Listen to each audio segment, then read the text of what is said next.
Hey team, welcome back. Today we're talking about membrane transport.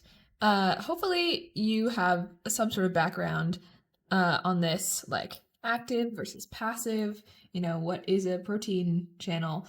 But if you don't, check out this video, some Gen Bio review on membrane transport. Today we are going to cover that, but we're going to be pretty speedy because we have a lot of things to talk about when it comes to these types of transport, especially active transport. They can get a little crazy, so be ready. So there's really just two types of passive transport. And remember, this is the one that isn't taking energy. It's going to be going down a concentration gradient. I'm just going to draw the lipid bilayer like this every time. So we have two ways. One is where you have like things just going through the lipid bilayer. So these things have to be small and nonpolar, and they can just diffuse through the lipid bilayer. So dissolved gases like oxygen, things like that are really small and nonpolar, they can fit through. And this is a pretty simple topic, so this is just our simple diffusion. But you can have another type of passive transport where it uses a protein receptor, a transmembrane protein. So if your object is a little bit larger or it is polar, something like glycerol, it can be accepted by a transmembrane protein and imported into the cell. Or you can have something exported too. Protein. Okay. So this is an example. And since we're not using energy here, it's going to be going down the concentration gradient. So there is more on this side than there's on this side. So it's favorable. It doesn't require any energy for this to happen. This is facilitated diffusion. And since facilitated diffusion utilizes a protein, this protein can get saturated. So this is a pretty simple diagram, but this isn't even just a thing for passive transport. Basically, all transport using a protein, which is basically anything except for diffusion here, can get saturated.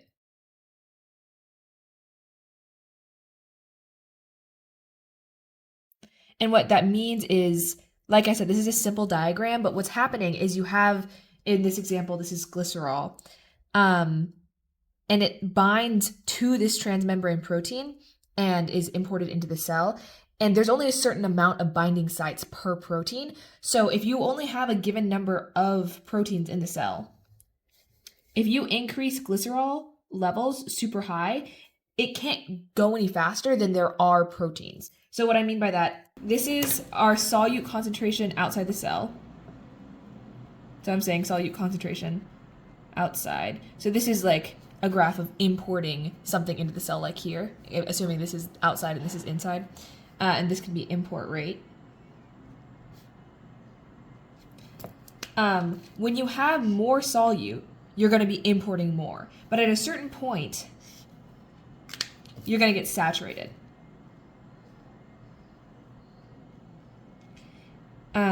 Saturation.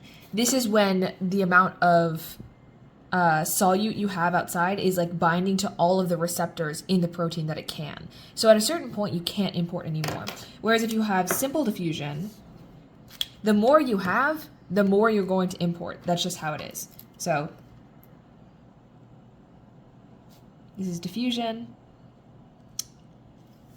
simple diffusion, and this is facilitated diffusion. Facilitated by a protein. But this graph can be said for active transport as well, because that also always uses a protein. So that's an important concept. So all transport using a protein can be saturated. Okay, so like I said, that's both passive and active, but that finishes up our passive transport mechanisms. Let's get a little bit more complicated with active transport. Okay, the first one is actually called simple transport, which is not to be confused with like simple diffusion. Here, it's simple transport. Basically what's happening here is with active transport, right, do we remember the difference? It's that it requires energy to do. So you could do something like we'll talk about in a second, like using ATP, like our cellular energy source, to push something up its concentration gradient, or you can use the energy released by something else going down the concentration gradient. So say we have this transmembrane protein,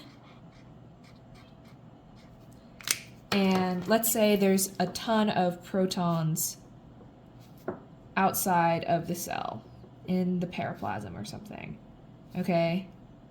If this is to be the periplasm. So we have a high proton concentration. It's very acidic in here. And if we ship a proton into the cell, that's going to release energy, and we can use that. Say we have like a couple of this thing. In the example shown in lecture, these were phosphate groups. So there's more phosphates in the cell, but say we really want to build up this concentration here.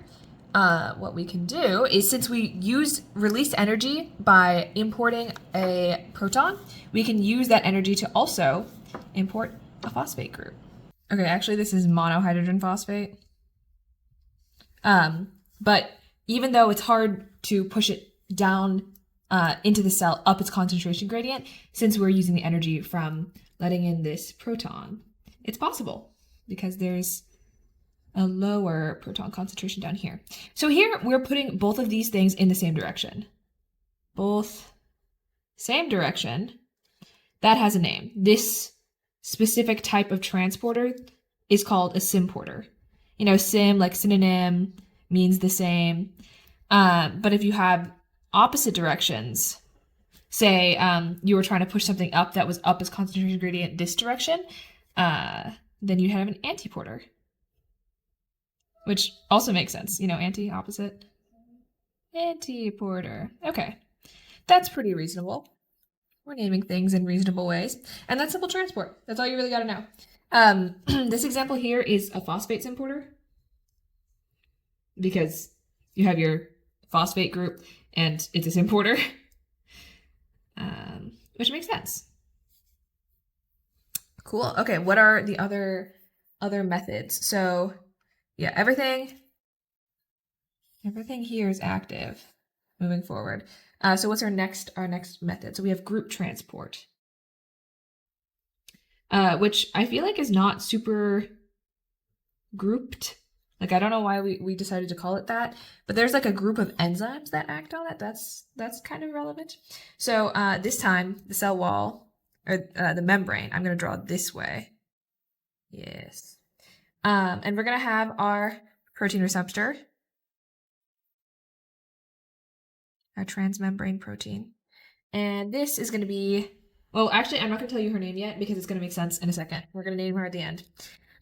Say we're letting in glucose into the cell. And the cell loves, oh, you can't see her at all. The cell loves glucose. It's like the number one choice in energy use by anyone ever. Okay, maybe not everyone, but in the vast majority of cases, everyone wants glucose. So glucose is going to go into the cell. It's going to be awesome. And we're going to say, yay, we have glucose. But say, like, this is not enough. Like, if you have this method here with glycerol, the great thing is if you use up the glycerol, there will be less glycerol in the cell, and that'll keep it flowing through. So if you have a buildup of glycerol, you're not going to be importing any more because it will be like even with the concentration gradient. But if you're using it up, then more will come in. But maybe for glucose, like, we just need so much of it in the cell that we can't wait for like it to be replenished, and we want it to be like super concentrated in glucose inside the cell.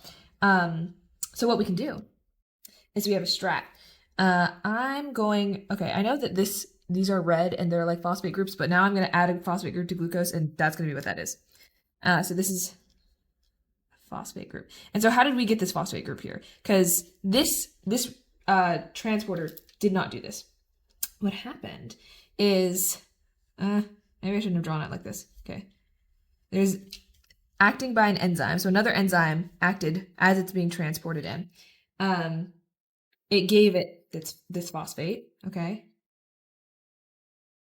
Okay, actually, wait, I'm just going to move this. Don't be mad.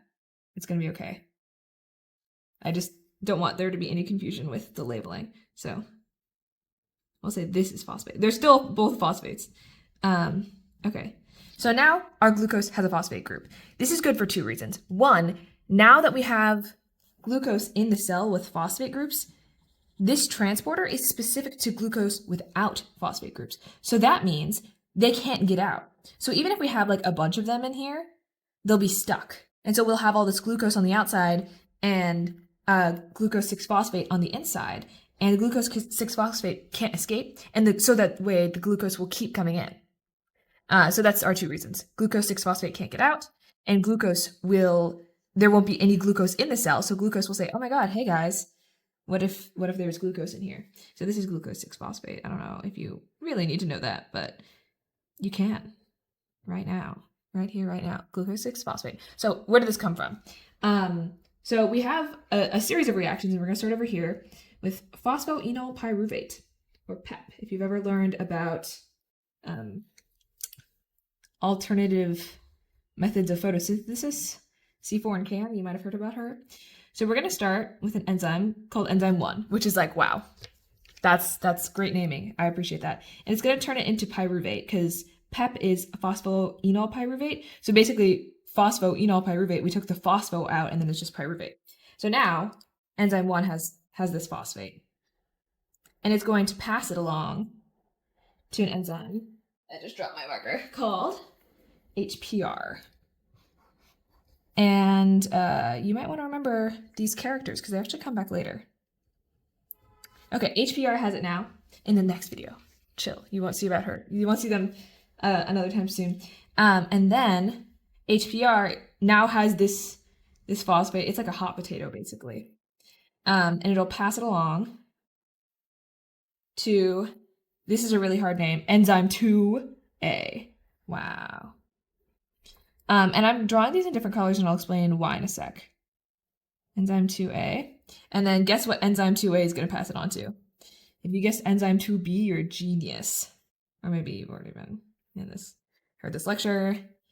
Maybe you know about these systems. Or maybe you're a genius. You can be a genius even if you have heard about it, okay? Okay, so now enzyme 2B has this phosphate, and then it can pass it along to our entering glucose, making glucose 6-phosphate. I don't really know why we need all these steps, but we do, okay? Trust me. And you know what? They're not that hard to remember. There's enzyme 1, and then HPR, okay, maybe HPR is a little bit different, but then it's enzyme 2A, enzyme 2B, and guess what this is called? It's enzyme 2C. So that's why I wanted to name her last, because, like, honestly, not that bad. So why are these a different color? I'm just going to say, like, here. So these are non-specific enzymes. And what I mean by that is they're used, so, okay, here we're talking about glucose, but these are used in like all of the group transport systems. Whereas these enzymes, enzyme 2A, 2B, 2C, is specific to glucose. At least that's my understanding. If I'm wrong, don't kill me. I'm literally just a girl. Okay, so we take the phosphate group from here, and we travel along to phosphorylate glucose. And you might be asking, like, wait, so this glucose is entering through, like, facilitated diffusion, right? Yeah, actually it is. But why is it active transport? It's because we use energy, like, PEP is like an energy-rich molecule, and getting rid of that phosphate, like, releases energy, basically. So by phosphorylating glucose, that kind of like artificially changes the concentration gradient, and that process takes energy. So that's why it's considered active transport, even though the transporter itself isn't using any energy. But like the process is using energy. So yeah, if you wanted to write down any notes, you can say, like, I'm going to say G6P, glucose 6-phosphate, can't exit through enzyme 2C, because that's part of why this method works so well. And then we have the phosphorylation of glucose, which is, you know, what we're doing, allows more glucose to enter the cell. because now this isn't glucose anymore. It's glucose 6-phosphate, through entropy, balancing out the levels, sorry, I can't multitask, of compounds inside and outside the cell. So since there's no glucose in here, it's going to want to go through. Okay, so that's our two strats there. G6P can't exit through enzyme 2C, and then phosphorylation allows more glucose to enter the cell. Cool. I guess we can highlight this. This is simple. This is facilitated. All right. So these are some methods. Pretty groovy methods, but there are more. There really truly are. Let's talk about it. Okay. So in addition to our simple and group transport, we have ABC transporters. What does ABC stand for? Well, it stands for ATP binding cassette. So we're going to be using ATP. This is what I was hinting about before. And we're only going to really talk about them in the context of gram-negative bacteria because we need two membranes for this. I'm going to put her here. Okay, like I said, these are simplified diagrams. So on our outer membrane here, and this is our inner membrane. So this is, this is the periplasm, this is inside the cell, this is outside the cell. We're going to have a transmembrane protein called a porin. And these kind of let in a bunch of stuff into the cell. They're specialized, but they just kind of let stuff into the cell. And so you can have some sort of solute. I'm not even going to tell you what this is because I don't know and it doesn't matter. It'll enter the periplasm through the porin. Now she's in there.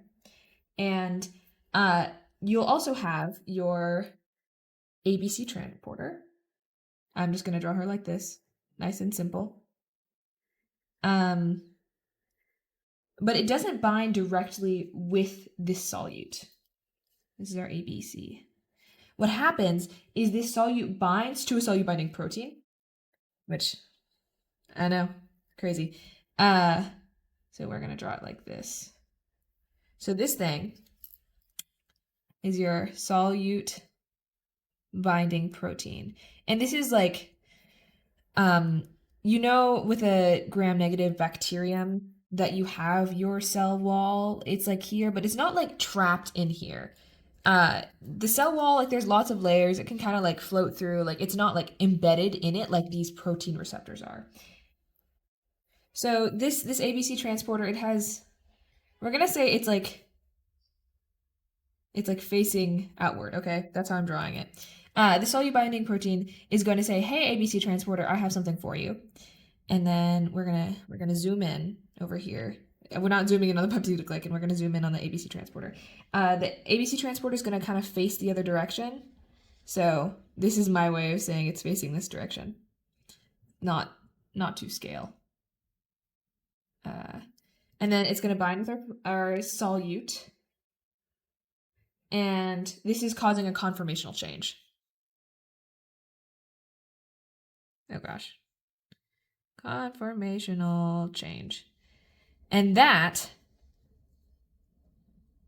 causes the hydrolysis of ATP. So now that we have this, because remember, the whole point of using energy is we're going against a concentration gradient. So there's like a lot of these here. It's going to require energy to do this. So in this instance, with our ABC transporters, we're using ATP. So we'll hydrolyze some ATP, turn it into ADP and an inorganic phosphate. And then it'll be like here. We can draw it again. I'm just going to elongate this membrane, but imagine this is like the next step.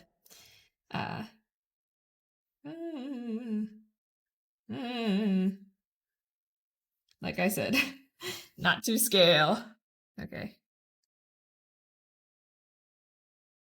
And then we got our ABC transporter. It's opening. Using the ATP allowed it to release this mystery solute into the cytosol, even though there's so much of it already. Very exciting. Okay, I mean, that's basically it. So you might be wondering, what is the point of this step? Well, ABC transporters can actually bind to multiple solutes, and that is determined by the solute binding protein. So it doesn't want to just be binding to anything, it wants to bind to what the solute binding protein brings to it, and it can actually interact with different solute binding proteins. So maybe this one equips these red dots, but there's a different one that does like green dots or something, you know, like, and it would be able to accept and recognize both of those. So I'm going to say binding proteins are solute binding proteins. Determine substrate specificity. And a single ABC can recognize different solute binding proteins.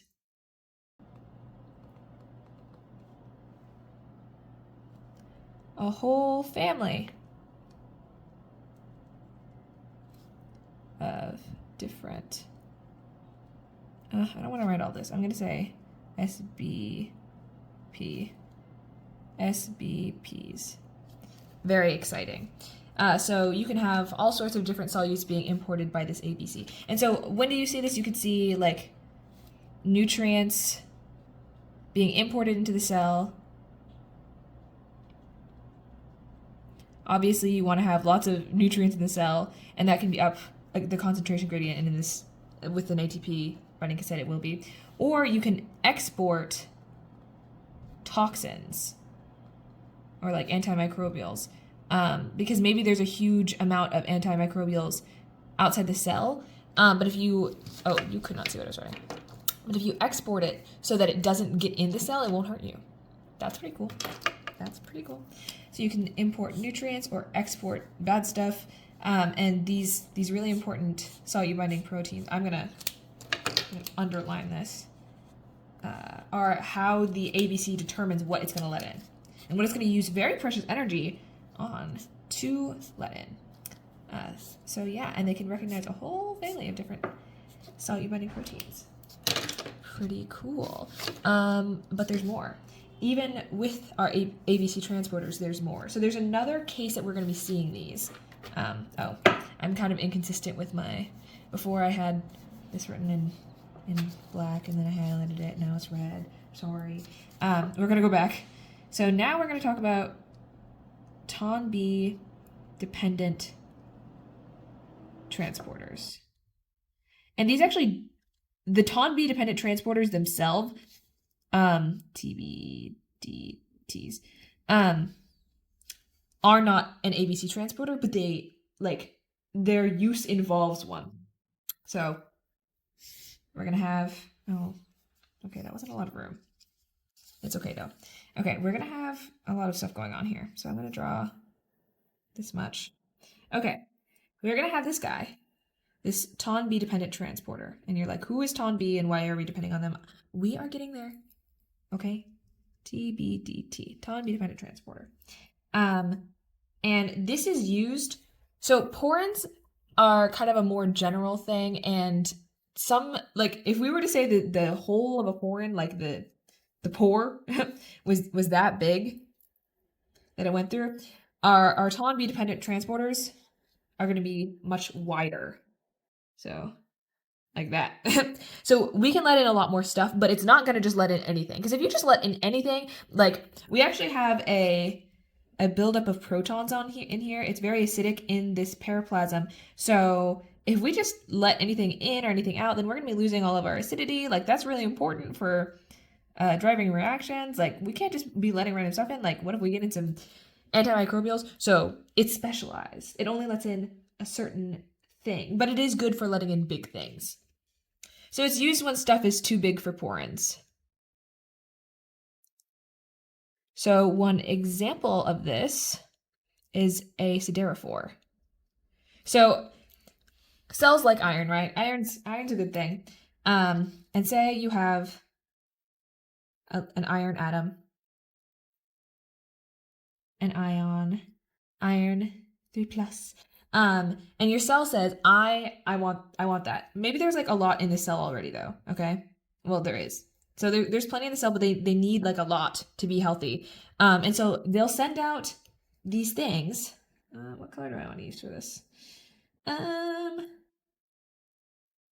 want to use this color. So they'll send out this thing called a siderophore that's going to go out into the cell and basically, or outside of the cell, in the extracellular matrix or whatever, it may be the media it's in, called a siderophore.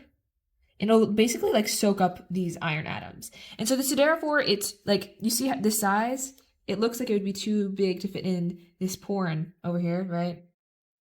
Too small to fit this thing. But this TBDT, like this hole is big enough. So this TBDT will recognize the siderophore and says, okay, we have binding with siderophore. The TBDT has another component too. Okay. It's called, actually, pretend this proton isn't here. It's called the TON-B box. TON-B. This is the TON-B box. Can you read that? Kind of. Okay, good enough. So it has this thing called the TON-B box. And when this happens, where the siderophore, can you see that this is an arrow? It's an arrow. When the siderophore interacts with the TBDT, it's going to say, hey, and that's going to tell this TON-B box to interact with someone else called TON-B. Okay, so who's TON-B? TON-B is kind of similar to ATP synthase in a way, okay? In the way that it can let a proton out, okay? So this releases energy, and this causes it to spin in the same way as ATP synthase, except it's not ATP synthase. We're not synthesizing ATP here. But what we do is when the TON-B box interacts with TON-B, so let's get the timeline straight here. So we have the siderophore interacting with TBDT, and that's going to cause, so we can number this. This is the first thing that happens. And then the TON-B box will interact with TON-B, and then TON-B will spin. Okay? What this does is TON-B is kind of like, the TON-B box here attached to the TBDT, there's like a whole complex of proteins that's basically plugging up this hole. It wants to get through, there's like a plug there and it cannot get through. But when this happens, it like, the TON-B rotating kind of like pulls out the plug, because this is attached. It binds with TON-B. And when that rotates, it like pulls out the plug of TBDT, and then that lets in the siderophore with iron into the periplasm.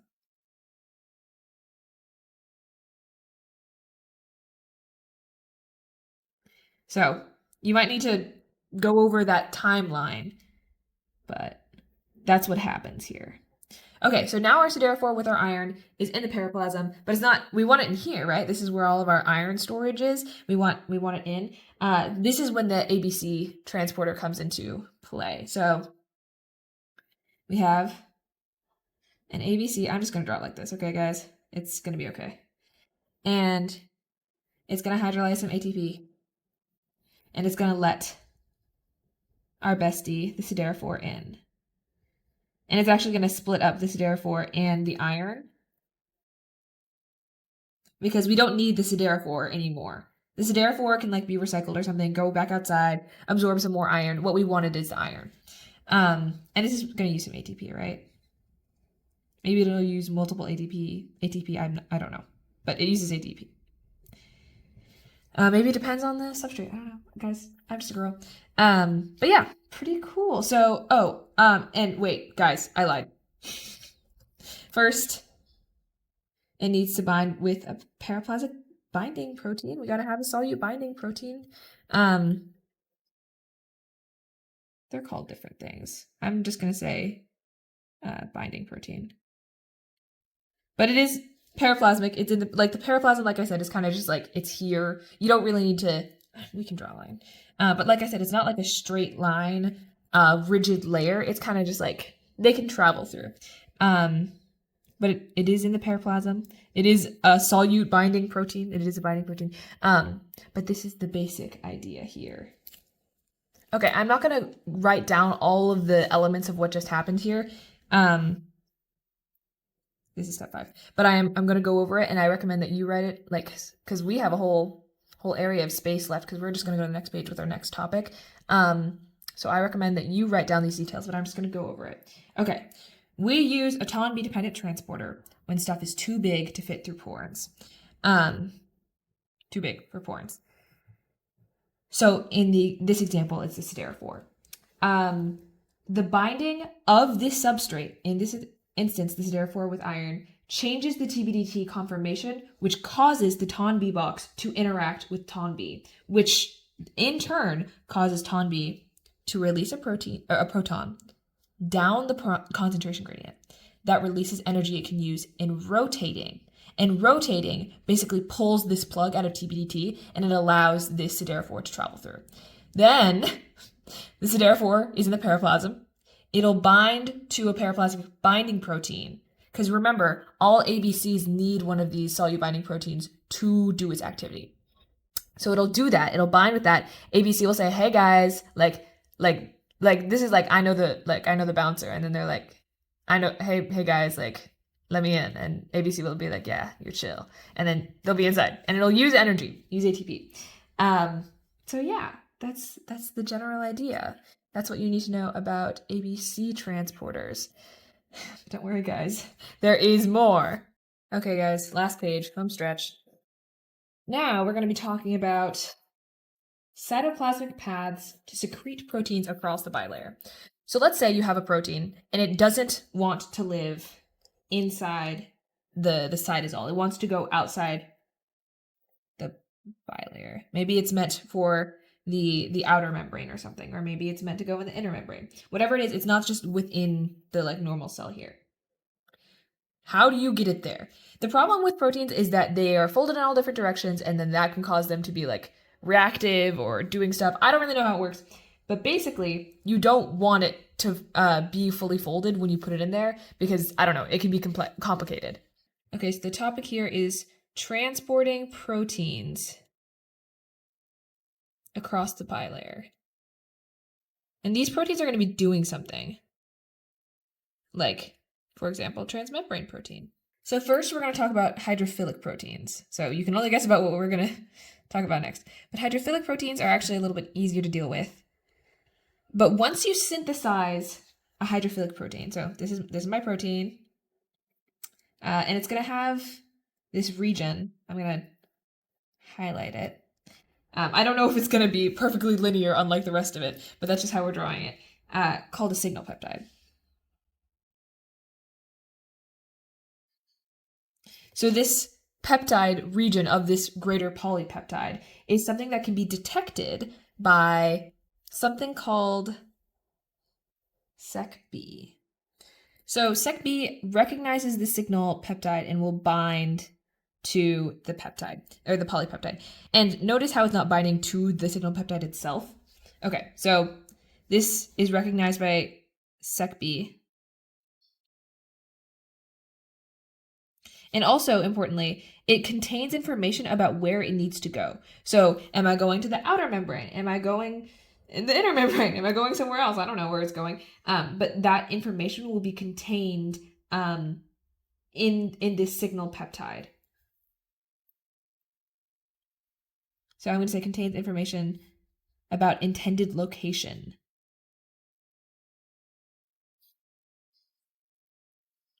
Okay, so Sec-B will bind. So we'll say number 1, Sec-B binds to protein. And it's important to note that the whole reason we need Sec-B, okay, one of the reasons we need Sec-B is it keeps this protein unfolded in its fresh after translation state. Because when it gets folded, I don't know, it can be hard to transport. So Sec-B is actually a chaperone protein. Okay, now that Sec-B is in place and we have our signal peptide, it has recognized the signal peptide, it's bound to the protein, we can have someone else join the picture. So this whole time in the membrane, we've had a transmembrane protein. Hopefully you have noticed that I've been kind of trying to color code. This transmembrane protein is Sec-EYG. And next to it, is sec A. So now that sec B is in place, sec A will come and join the party and it'll bind to the signal peptide. And also, I'm pretty sure it binds to sec B as well. It binds to both of them together.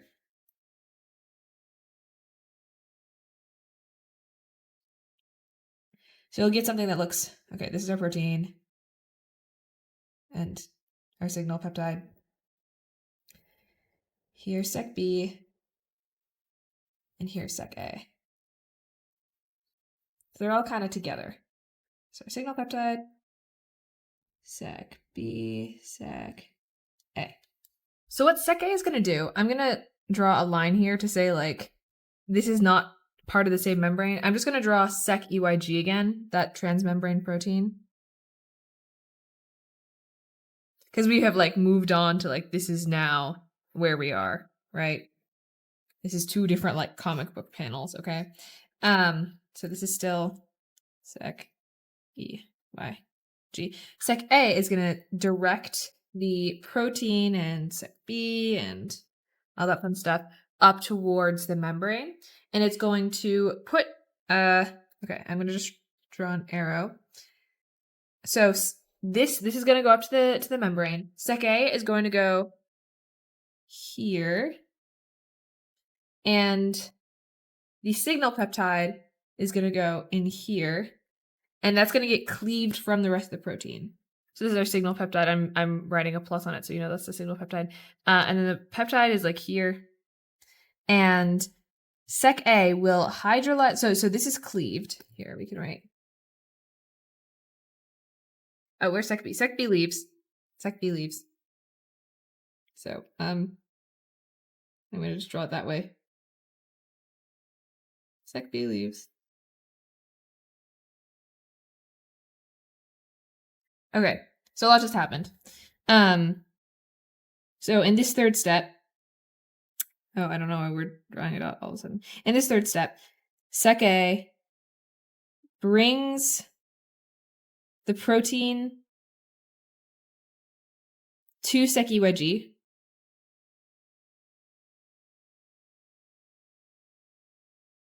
And it cleaves the signal peptide. And also in the same step, sec B leaves. So we needed sec B to keep this protein unfolded and also to have sec A bind to it. But now that we're here in the membrane, we're all good. Like, it's going to be cleaving this signal peptide. Sec B is going to leave. And then our fourth step is sec A actually hydrolyzes ATP, turns it into our ADP and inorganic phosphate, and it uses that energy to feed this protein like through the membrane. So sec A uses ATP, ATP to push the protein through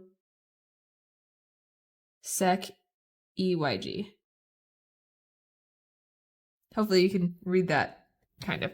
Sec A uses ATP to push this protein through sec EYG, and then it can fold into its active conformation after. So I guess we can write that like step 5. Protein folds into active conformation. So this is after being exported. Okay. So there's a lot that just happened. We can go over the steps. Okay, first you have a protein. It has been synthesized. It's been translated. And on it includes the signal peptide. It's recognized by sec B, so sec B binds to it.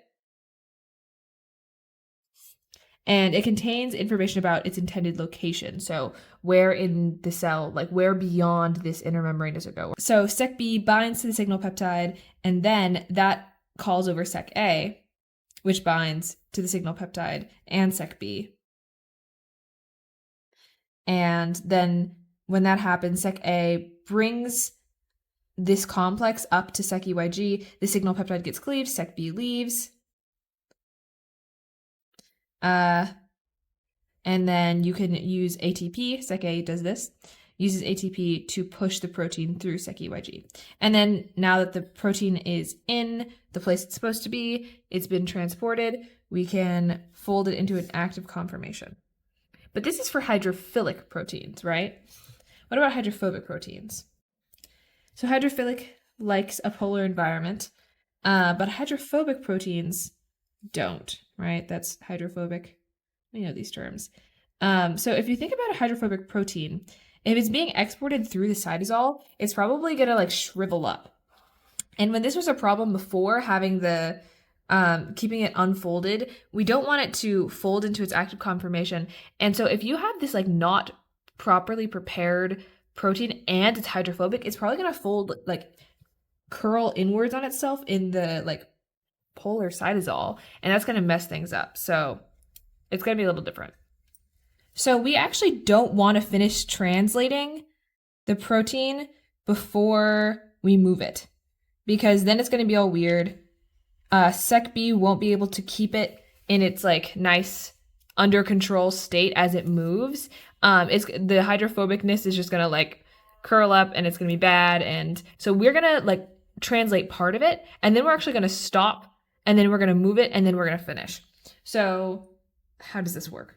Basically, we have a ribosome. We're making our hydrophobic protein. This is how I'm drawing the ribosome. This is our small subunit. This is our large subunit. It's not perfect. It's not going on the front page of Science, and that's okay. This is a ribosome, and it's synthesizing a protein. So this is how I'm drawing my protein, and it also has a signal peptide, which we can draw like that. Okay, I'm gonna draw it the same way as before. I don't know if it's exactly the same, but just so we can recognize, we have this signal recognition particle, which I'm gonna draw like this, which, believe it or not, recognizes a signal. So signal recognition particle, also known as an SRP. This binds to our signal peptide here. So if you forgot, signal peptide, and it's going to take it on a journey. Okay, so this signal recognition particle is going to bind to the signal peptide, and it's going to bring this whole complex, including the ribosome, over to the transmembrane protein where it's going to be leaving where it is. So we're going to move this whole thing, and we're going to the membrane, because remember, the whole point is we want to move our hydrophobic protein beyond the membrane. So we have some sort of protein channel. I'm going to draw this one like this. But this is actually also, I guess you could have drawn Sec-EYG like this too. Sec-E, or Y-E, how did we do it before? EYG. So Sec-EYG is here, and next to it is something called the SRP receptor, which, believe it or not, is going to be a receptor for the signal recognition particle, or SRP. So that's really cool. I love it when they have good names. It's very helpful. Okay, so this is gonna come over here. So we'll have our signal recognition particle binding. See how they fit perfectly? I know, it's beautiful. This is our SRP and our SRP receptor. Makes sense. And then this is attached to the signal peptide. Okay, let's just say it's bound right here. Like this is where the signal peptide is actually. And so this brings with it the whole ribosome. So the whole ribosome gets placed here. And so that way, Okay, actually, I want to. This ribosome can like kind of just like poop out the protein through the membrane. So that way you don't have to worry about it being like transported through the cytosol. It just like goes straight across the membrane. So before I say the signal peptide is here, we can just imagine it like the protein being synthesized in this direction. And this requires energy again. Before we were using ATP with Sec A. Now on our Sec EYG protein, we're using GTP actually to push this through the membrane. Okay, so, and also before any of this happens, okay, so, sorry.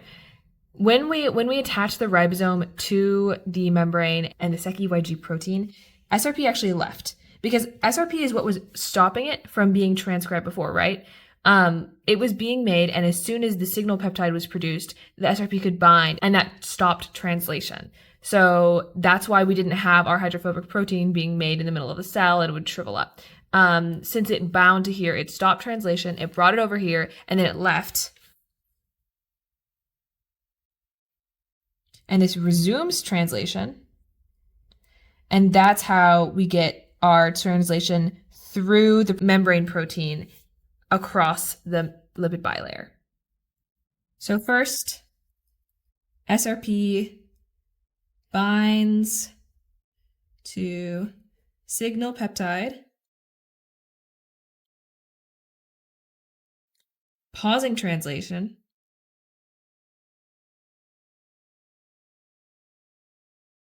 right? That's our first step. When it binds to that signal peptide, pauses translation, and then it brings it over the whole complex, including the ribosome, over to the membrane. So to SRP brings complex to Sec EYG, and it binds with our SRP receptor.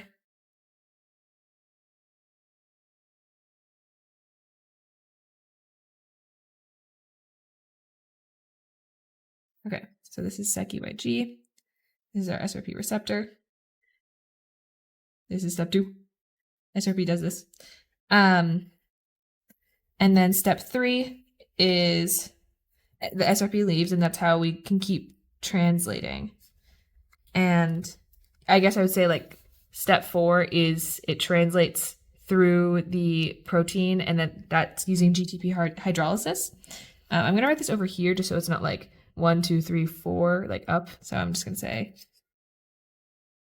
4 protein is translated through Sec EYG using GTP across the membrane. Okay. And so, yeah, you might want to remember this one uses GTP, the second one, this hydrophobic example, whereas this one uses ATP. So, okay. It's just important to remember that the reason that we're doing all this is because it's used for intermembrane proteins. Because they're too hydrophobic for Sec A to keep under control, to keep in their unfolded state.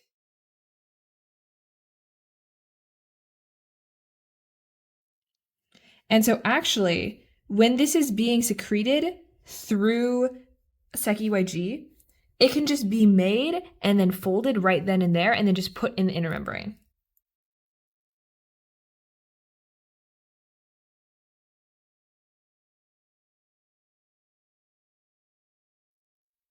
So Sec B can't control them, so they're just put straight into where they need to go. Okay, hopefully that wasn't too complicated. I know a lot just happened. But yeah, we use it for intermembrane proteins, which I guess is important to remember because they're too hydrophobic for Sec B to maintain in their disaggregated state. Okay, so do we understand hydrophilic Sec B? Once they're fully made, Sec B binds, and so does sec-A to the signal peptide, pushes it through after sec-B leaves, and the signal peptide is cleaved, and I guess it can be reused in other things, and then ATP is used to push it across the membrane. Whereas in this case, it's not fully made. When the signal peptide is made, SRP will bind, take it over here, it'll leave, it'll keep being made, and DTP is used instead of ATP. Okay, so yeah, it got a lot more complicated here. So you might want to do a little bit of review. And I feel like the TBDTs are also a little tricky, but you guys got this. You can write down all the words, like the steps and words if you want, if that helps. And then ATP or ABC transporters, like that's not too bad. Like, yeah, we have to remember the solute binding protein in the periplasm there. But other than that, I feel like it makes a lot of sense. And so you'll only really see these in gram-negative bacteria because you need to have like the porin and then the binding protein in the middle and then the ABC transporter. They do have them in plants though, but they also have more membranes. Like a gram-positive bacteria just has, they just have one membrane, but plants have membrane-bound organelles. So, and then we have group transport, which uses a group of enzymes, and these are specific and these are non-specific. This is used for like all group transport, I'm pretty sure, and these are used for this system specifically with glucose. And we'll revisit these later. And then we have active transport. This one is pretty simple. And then diffusion, like, come on. We got that.